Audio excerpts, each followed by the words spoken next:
A vice president of the European Parliament has been charged with corruption over allegations that World Cup host Qatar paid huge bribes to influence EU policy. Eva Kaili has been stripped of her powers after investigators reportedly found bags of cash in her home. She's one of 4 people arrested so far in connection with the scandal. A massive corruption scandal at the heart of Europe that is getting bigger. High-level EU officials stand accused in an alleged influence buying scheme by Qatar. One of them is Eva Kaili. She's one of the Parliament's vice presidents.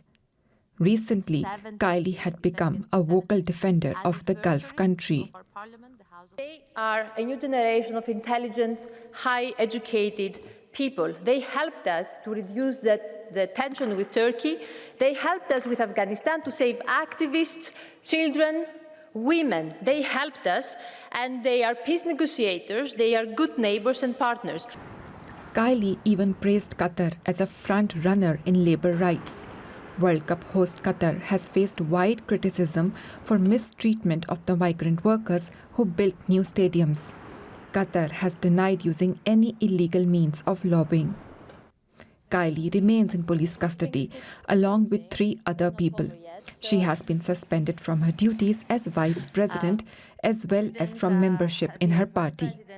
Kaili and the other 3 people arrested have been charged with participation in a criminal organization, money laundering and corruption. The scandal is rocking the European Union. We are very much certainly concerned about these news, but I have to act according not only with the facts but the proven evidence that this is very, very, very grave accusations. Such grave and massive corruption is obviously not only an individual problem, but it really shakes the institution. It is an issue that has to be dealt with on the highest level and in the most urgent way now. But as the investigation focuses on long-standing allegations that Qatar bought influence to host the World Cup, the case is likely to raise questions on how countries like Qatar will have access to EU decision-makers in the future. For more on this, I'm now joined by Vitor Teixeira. He's a senior policy officer with the anti-corruption organization Transparency International. Now, in your estimate, are we just looking at the tip of the iceberg in these investigations here? Good morning. Thank you very much for the invitation. I mean, what the investigation has showed so far is that not only there's a vice president of the European Parliament involved, there's a number of other people. There's administrators, there's assistants, there's former members of parliament. There are people that work for lobby organizations. I mean, there's a slew of different individuals in different positions. So I would definitely not be surprised if there are more people involved as the days go by. With what we know so far, can you put into perspective the scale of this scandal? I mean, we have to see that for many years, Transparency International has been saying that the European Parliament has subpar integrity and anti-fraud rules, which to a large extent we have been ignored. But if we consider that the level of influence, that's the degree of access that you need to have to be able to allegedly be bribing one of the 14 vice presidents of the European Parliament, and that is able to go in plenary and speak in defense of your positions. I think it's a very serious situation that we're living. This is unprecedented for the last 20 years at least.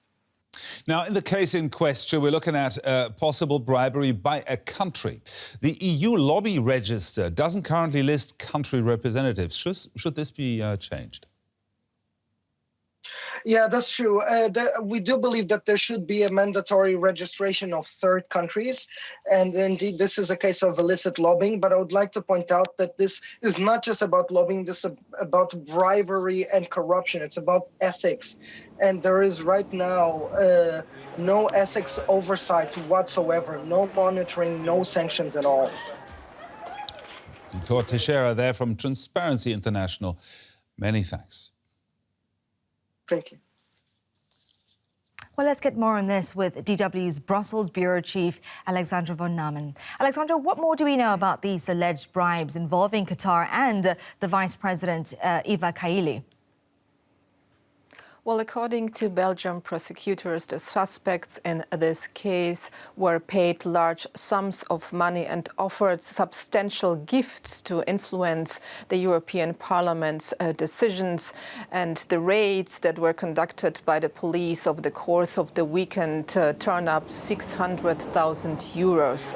Bags of cash were reportedly found in the home of Eva Kaili, and that's, of course, a very damaging. According to the prosecutors, 4 people were charged with participating in a criminal organization, money laundering and bribery. And even though the prosecutors are not pointing fingers, Qatar stands accused of bribing the suspects in order to influence the European Parliament's decisions. Qatar, that is now hosting the Soccer World Cup, a country that has been facing a lot of criticism and allegations, for instance, when it comes to the question how they got the right to host the World Cup, or when it comes to the conditions under which migrant workers were building the country's stadium. So now Qatar is allegedly behind all of this.